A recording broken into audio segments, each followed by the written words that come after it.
Hello everyone, and welcome to So Fun for September. We had a couple of really nice cool days there. It's still a little bit warm today, but I'm optimistic that fall weather is going to come and we're going to start enjoying some of that cool weather. And it's time to start thinking about your Halloween, Thanksgiving, and Christmas projects. And if you're a sewer, you know you got to start now or you're not going to get it done. So I thought it would be really fun to make a little girl's dress with a Halloween theme. And I looked through our patterns and I found this one that I thought was really cute because number one, it has a collar on it, buttons down the front. It's kind of got an old-fashioned feel to it, kind of Little House on the Prairie. You can make it with a really high yoke or with a little bit lower yoke, but it definitely doesn't have a waistline. It was very easy to make, but I have to complicate things, don't I? So what I ended up doing was I bought this fabric. It's called Halloween Whimsy, and it had a lot of coordinating fabrics. Like it had the ones with the kitty cats and the ones with the witches and the ones with the pumpkins. And I just mixed it all up. The pattern does not have two skirts, but I did put two skirts on it, one that button and one does not. And I put a ruffle around the bottom.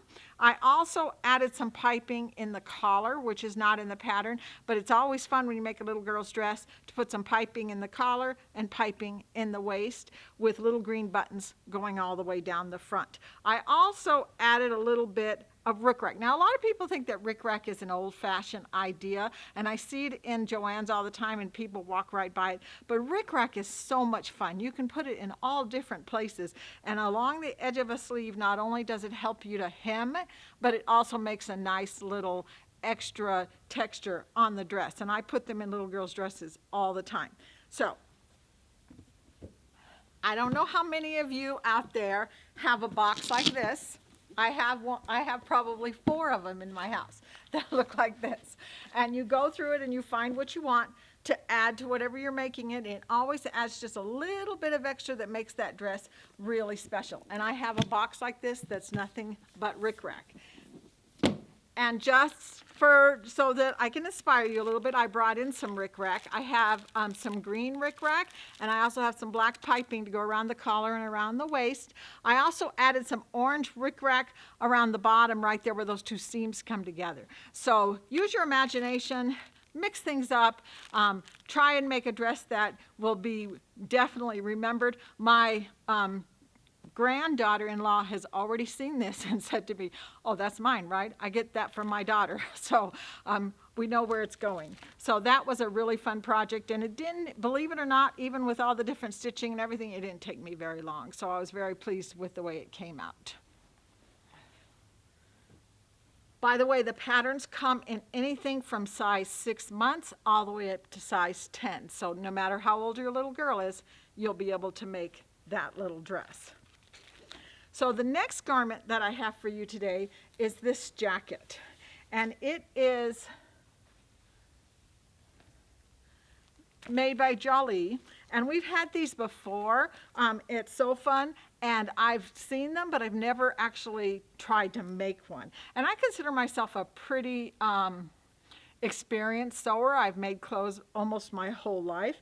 And this was a little bit of a challenge for me. When you open up the directions, you find that they're on this part of the pattern and this part of the pattern and this part of the pattern and this part. So it took me probably 20 minutes just to figure that out. So pull the directions out, sit down on the couch, have a cup of coffee, figure that out before you go shopping and buy your fabric.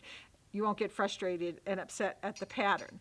But once you figure that all out, and I just went ahead and cut out the size. It comes in a lot of sizes, so you could trace it, and that might be the best way to go, but I just went ahead and I cut it out.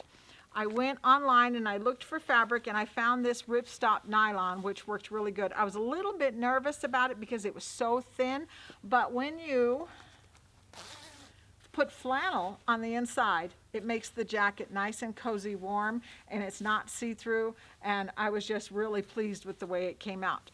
But like I said before, it's definitely not for a beginner sewer. It's somebody who has a little bit more experience. Another part that I struggled with just a little bit was they tell you to put the elastic in, stretch the end of the arms, and then sew it on. That was not something I was going to do. I actually sewed the cuff on opened up the inside seam and pulled the elastic through it. I did the same thing on the bottom of the coat where there's elastic, because their directions were very difficult for me to follow and try and figure out exactly what they wanted me to do there. So it was just easier for me to go ahead and put the bottom band around the bottom of the jacket and then slip the elastic around and hand sew it closed. But all in all, I'm very pleased with it. I almost like patted myself on the back saying, look what you did, you made a jacket. And it's really cute. My granddaughter loves yellow, so I know that she's absolutely going to love it. And I think the black did just a little bit more accent to it. So it's a pretty nice little jacket. It's got pockets that open here and pockets that go in here. So I think it'll be a nice lightweight jacket for the fall. Okay, so let's go ahead and put that down.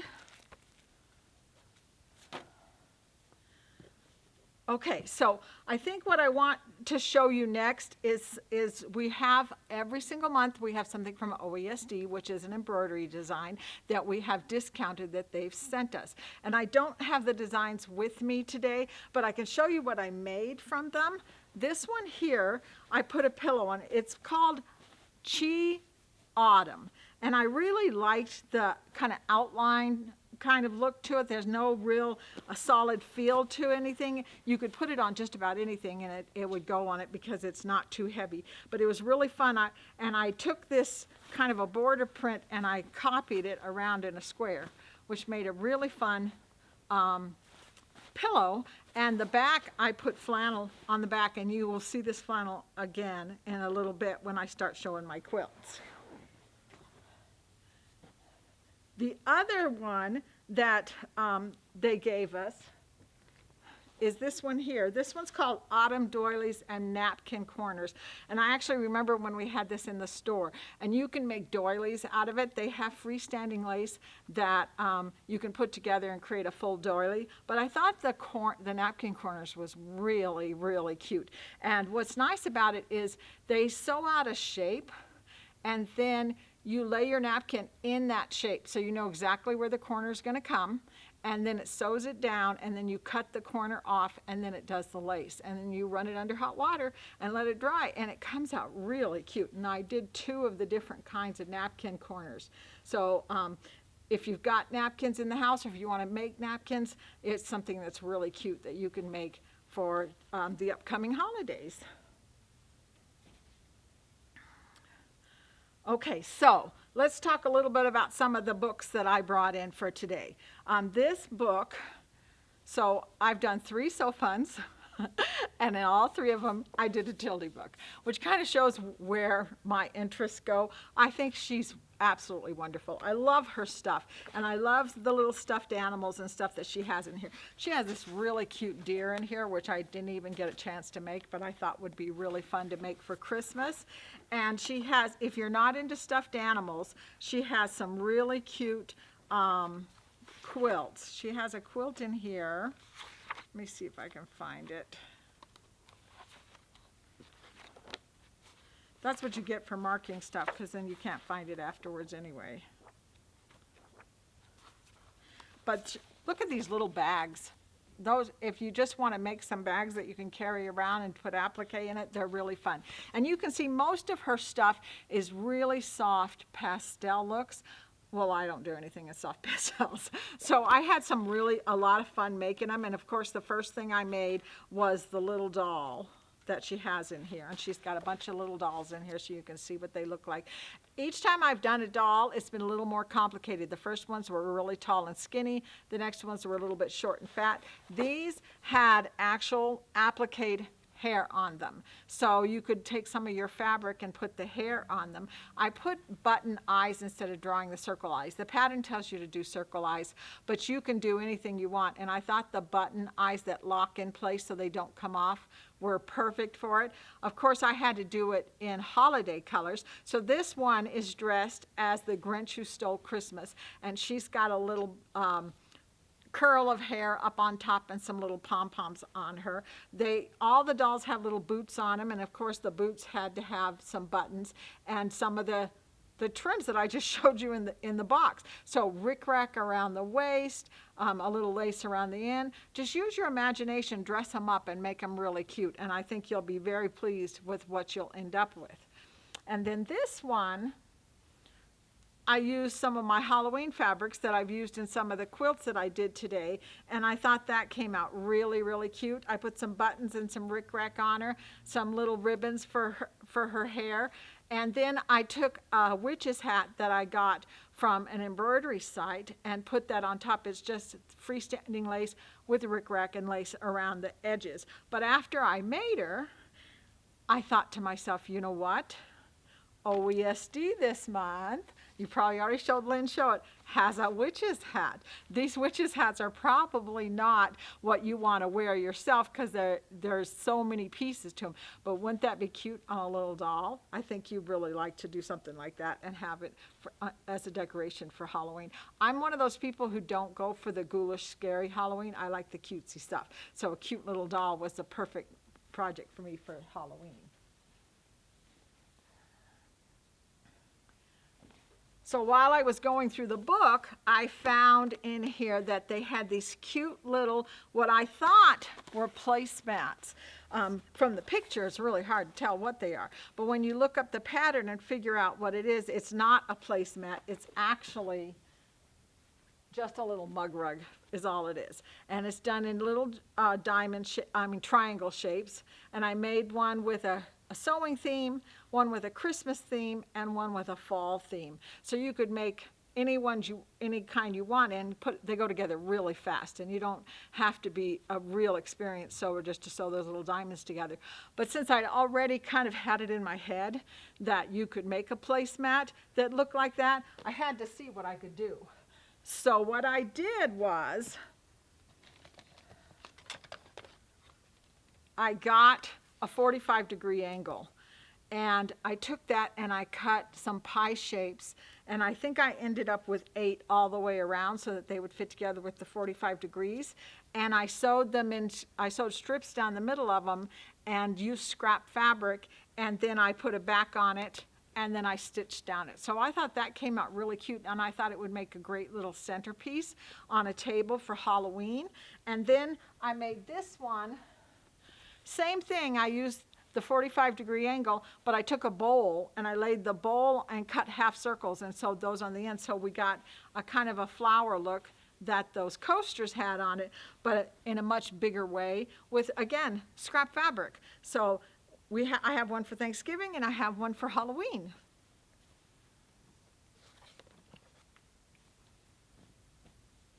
And the last thing I did from this book was she has some little apples and squash. There's the squash right there. And again, she did it in really pretty little floral fabrics and everything. And I did it in fall colors because it's for a fall table. So there's a fall squash. Here's another one. These fabrics I bought them in a 1-yard bundle that we had in the store that was called Sweater Weather. You've probably seen it before. We had it at So Fun last year about the same time. But they went together really cute. I also made a quilt. You probably see it behind me out of this fabric. So I had a lot of fun with all the scraps. There's absolutely nothing left. And here's a little apple. And after I made the apple, I thought, oh, I should make a pumpkin, even bigger, just increase the pattern. But I never got around to it. But isn't that apple really cute? A nice little stuffy that you can put on your table or put out for decoration. Stick it on your fireplace hearth or something like that. So those came out really cute. And that is Hot Chocolate Sewing by Tilda. And it's a really fun book.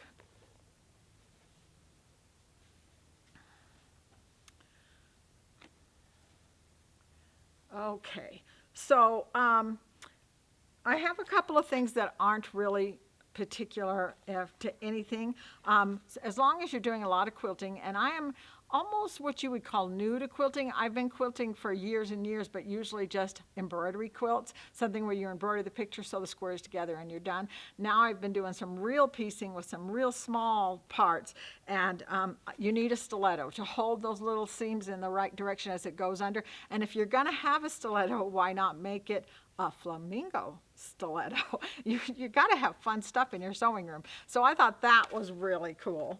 And another thing that I had brought in was this. This is a steamroller. So if you're sitting at your sewing machine and you are turning or getting up and going to the ironing board continually to iron something down, this is something that's nice to have, that you can open up your seams and push down. It's kind of like finger pressing, but with a wooden roller. So it just makes it easier in between the times that you're going to get up and go to the ironing board. So I thought that was a really good tool to have in my little stash of sewing tools that I have.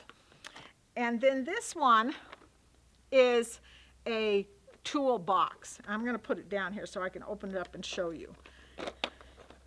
It has a handle. You know what this makes me think of? It makes me think of all the tools that the husband has in his stuff, where he takes things off and put things on, the ratchet sets and everything. But now this is for us. So you can reach in here and you can grab your Phillips or your regular flathead and put it in there, and it's ready to go to do different things with your sewing machine. It has a double seam ripper, a big one and a little one. Snap it in there and you can use your seam ripper. And one of my favorite things that they had in here, did I lose it? This is kind of a hokey little cleaning brush. I would never use that to clean my sewing machine. But the other side is one of those tools that we have people come in the store constantly asking for, that you can put a needle in and hold that needle in place while you screw it tight in there so it doesn't move around. So that's a really great little tool. And they're all together in a little box, so you can keep that by your sewing machine. So I thought that was a great little toolbox. And even if you don't need it, I know you know somebody who does. So I have a couple of quilts that I did just because I thought it would be really fun. And one of them is this quilt right here. And I have to confess, this was a challenge for me because I've never done little teeny tiny squares. And this quilt is full of little teeny tiny squares. But it was also a good experience because it's actually a block of the month quilt. So each one of them will do a different block, maybe one you've never tried. Some of them have half square triangles, some of them have circles, some of them just have squares. So it was a really good experience for learning to put some blocks together. If you're a beginning quilter and you want to learn something new, this is a really great one to learn something new on. This is a little bit bigger than I expected it to be when I finished it, but I was very happy with it. So look at that quilt. It's got all sorts of little pumpkins all over it. And I actually made it like a scrap quilt. We had some of this Woolies flannel in the store, and I had a whole bunch of squares that I had left over from other quilts. So I thought it would be great. Makes a nice, soft, cuddly quilt for the autumn weather with pumpkins on it. I thought, what a great quilt to put on the back of the couch during September, October, and November. So this one was really fun to make, and as I said before, it taught me a whole lot about quilting.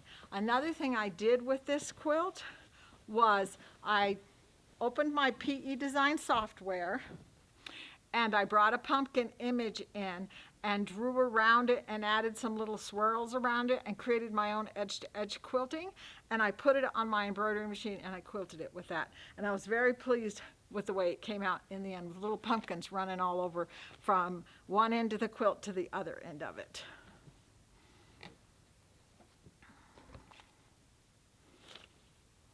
So the next one that I made was this one right here. And this one is just called Touchdown. And when I saw it, I thought, oh my gosh, I've got a 10-year-old grandson that would absolutely love this quilt. And I went online and I found some fabric that to me looked like footballs. And then I bought a charm pack, or I guess a layer cake, of blues and teals and greens that to do the background with. So I have to confess, this is done with little squares and then strips around the outside. If you look at the pattern really close, you'll see that it's got strips around it. But the one that I ended up doing, because I did it with a layer cake, which was 10-inch squares, you will see that it I had to fumble it a little bit. I had to kind of, what do they call, jerry rig it, or just kind of play it by ear. There's some thinner squares and some bigger squares. But that's okay, because it still came out as a really fun quilt. Great big. When you look at the picture, you never even imagine these footballs are going to be as big as they are. And they did come out really, really cute. In fact, it's not a big quilt, but it's perfect for the end of a little boy's bed. And I had a lot of fun putting all the little pieces together, trying to do the little shoelaces down the front. And I think the fabric I bought for the football color came out really good. And then I put it on our long arm in the store, and they actually have a football design built into it. So I was able to learn how to use the long arm a little bit more and have a little bit more fun with it. And then I went online and I found football fabric to go on the back. So that just kind of finished the whole thing out. And I was very pleased with the way it came out. This quilt, anybody can make. If you're a beginning quilter, you will be able to put this together fairly fast and easy, and I think you'll really enjoy making it, especially with Christmas coming. Okay, so you know that usually what we do is we finish up with our mystery book that we're doing this year. Every single month we've had a different mystery book. This one is Carol Dean Jones. It's called Tattered and Torn. And our heroine in the story's name is Sarah, and she discovers an antique grandmother's garden quilt in a second-hand store. And just by complete coincidence, I have a very close friend who had a grandmother's garden quilt in a cedar chest in her house that is actually from the 30s. So this quilt is about 100 years old, not quite, but almost. Her husband's grandmother made the quilt, and it never was finished. It never got quilted, so it was been sitting in somebody's chest for absolutely years and years. And I said to her, I said, let's finish it up and let's show it at SOFA so people know exactly what they're talking about in the book. This is done by hand. She sewed each one of these little hexagons by hand. We did put it on the Amara, and I know, some of you are going to be absolutely freaked out. I've been told that it takes the value away from the quilt, but you know what? The only value this quilt has is a memory for my friend's grandchildren, and we want it out of the box and on a bed so we can use it. So I think doing it with the Amara is going to not only reinforce the quilt so it's stronger and can be used gently, but also we got it finished. It's not in somebody's box anymore. And I just think it's absolutely gorgeous. It's got what they call that green color in it. And if you look through some old books about old quilts, you'll see that green color repeated over and over again. In the book, Sarah mentions that the grandmother's garden was popular during the Civil War, and it was also popular during the 30s. And this quilt comes from the 30s, but you would probably also see them during the Civil War era. So I started doing some research. I actually became really fascinated by the whole idea of antique quilts, but they were done by hand. In every place I looked, they said do it by hand, and I'm not going to make a quilt by hand. So what I did was I watched a YouTube video where a lady talked about using the half hexie. I have to grab a half hexie here. Using the small half hexie and cutting a half hexie and then sewing it in lines. And these are a quarter hexie sewn on the ends. And then we did a strip with the same angle cut. So we ended up with blocks that made the same flower, and then you sew the blocks together and you end up with almost the same as a grandmother's garden. When I ordered this pattern in, not this pattern, when I ordered a half hexie because I didn't have one in, I got one that was this big. This was not what I expected, and I thought to myself, what am I going to do with that? So it said on it that there was a vintage garden quilt pattern that went with it. So of course I had to order that pattern and be able to make that quilt up as well. So I'll talk about that one in a minute. But this one is the first one that I made, and I ordered in some 1930s replication fabric. So this fabric is supposed to look like the ones from the 1930s. My white is probably way too white, but I was very pleased with it. I got the same kind of a look that I was going for that kind of refers to in the book. I took the scraps that I had left over from my charm pack and I put them on the bottom as a border, which I think makes it even look more like grandmother's quilt. So I was very pleased with the way this one came out as well. And then we put some 1930s fabric on the back, put it on the Amara, and quilted it. So it just is a really fun little quilt that you can put on your bed. Okay, so back to the large half hexie that I got. I got the pattern after I ordered it, and it looked like this. It says Vintage Garden quilt pattern, and I thought, oh, this will be really fun. And then I thought, I'm not going to try and do this with antique fabrics. I'm just going to do it in modern fabrics, make a more modern quilt with an old-fashioned feel to it. So this is the sweater weather fabric that I mentioned before. And then I put a little bit of the shadow play from the store in the back. It's a little bit of an off-white color, so that worked really good. And it comes, the package of rulers comes with a triangle that you're supposed to put in between each one of these. And I thought this fabric group came with some solid colors. I'll just put the solid colors in the center. Well, there wasn't enough. So if you look at the quilt, it changes colors as it goes down, but it doesn't look like I did it by accident. It looks like I did it on purpose. I was very happy with it. I have to confess, this is probably the biggest quilt I've ever made, but it didn't really give you much room to take part of it off. You had to do the whole quilt in order to get the look of the big flowers. And I just thought it just came out really beautiful. If you love fall colors, you'll love this quilt.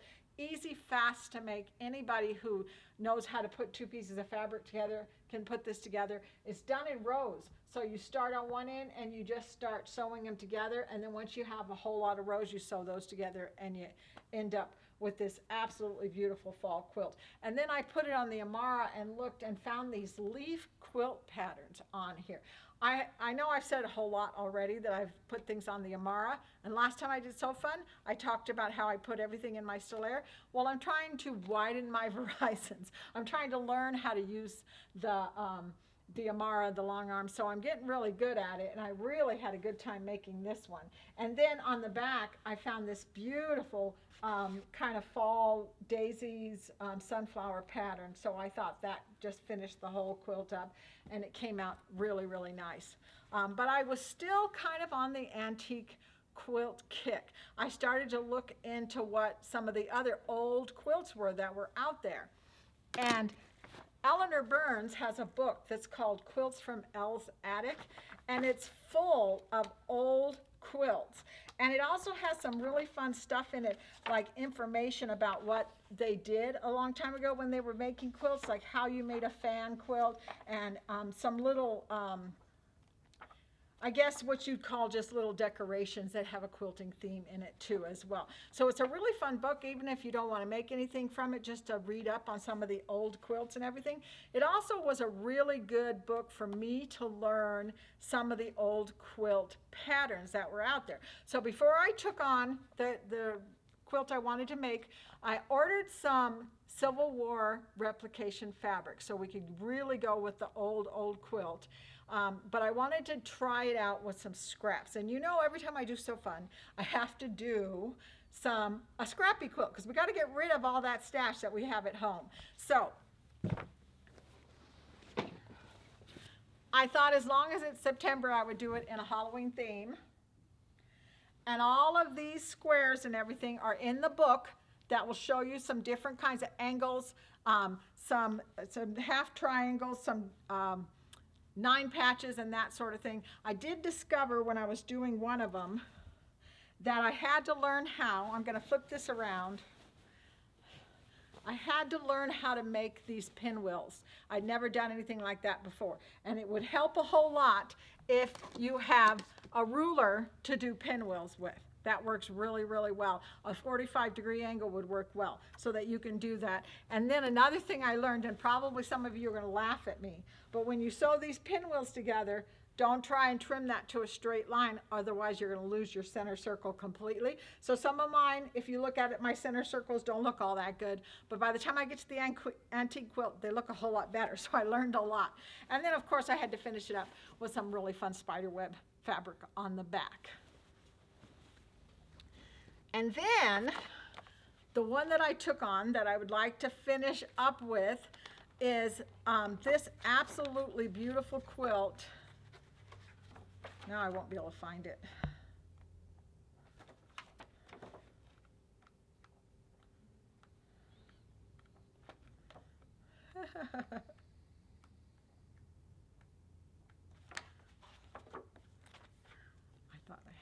start. Okay, we're going to skip it because I can't find it. Oh, here it is.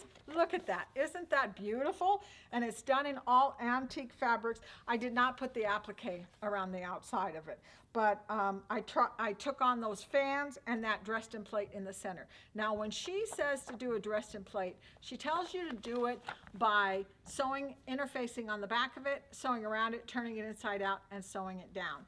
And I had seen a better way to do it. So what I ended up doing was you use the dressed in plate ruler, which I brought in. This one's really great because you can make just about any size that you want to. And it's got lines on it so you can decide how big you want it to be.